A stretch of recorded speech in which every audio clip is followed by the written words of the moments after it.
notes for my May 2025 reading of 2004 book, The World According to Humphrey, by Betty G. Birney. And today is Monday, 19 May 2025, and I'm Tanis Coralee Leonhardi, she, her, hers of Seattle, and I talked through my book and reading notes for my May 2025 reading of a book about a hamster named Humphrey who lives in room 26 of an elementary school. The World According to Humphrey by Betty G. Birney, 2004, G.P. Putnam's Sons edition hardcover. I started the book on Saturday, 17 May 2025, and finished the book on Monday, 19 May 2025. It was 124 pages. It took me 3 days. Read 20 pages Saturday, 40 pages Sunday, 64 pages Monday. And so essentially the book, there's not cartoons or anything. There's like, it's full text pages, and then page numbers at the bottom. And it is,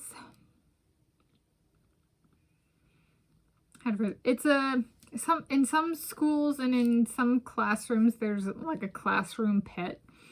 Teachers kind of in charge of looking at, like they have a pet for the classroom, and then the kids help care for it for responsibility. And so this is kind of taking a spin on that. It's a fiction book and that kind of thing. But and so essentially they get this new hamster named Humphrey from the store, and so he's adjusting to life in the classroom, including, like, you know, the teacher, Mrs. Brisbane. Like, he used to be with Ms. Mack, and then it's Mrs. Brisbane, but she's not necessarily like as like she's into rodents. And so the students step up, the principal steps up, and so the book documents that journey and like going to the different houses and like the home environments of the different students. And eventually Mrs. Brisbane and, you know, Ms. Mack comes back, and she'd been to Tokyo and Brazil, or Brazil and then Tokyo, and then it's back to Mrs. Brisbane. And and this was published back in 2004, yes.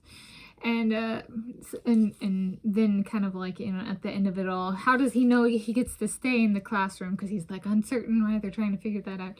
And his cage with a lock that doesn't really, like, that's not a lock that he can like kind of get out of, he gets upgraded to a bigger cage, you know, a nice cage. And now he knows he's there to stay because he got a house upgrade, kind of thing. And so I thought it was good. It was a good read. It is a male hamster perspective, and I had 3 female hamsters growing up, and so it's not necessarily based on like real hamster stuff. It's very, you know, much a human kind of taking their own perspective and putting it in a hamster. So in that sense, if you're looking for like the real lived like hamster's pet perspectives, it at least gets a person thinking about like the hamster in a cage environment and like how they live their life differently. But like the nuances of a hamster, this book doesn't really capture, but it's a children's book. Okay. And so I thought it's good. I gave it 5 out of 5 stars. So there we go. That's my notes for and Humphrey is a hamster. Notes for my May 2025 reading of 2004 book, The World According to Humphrey.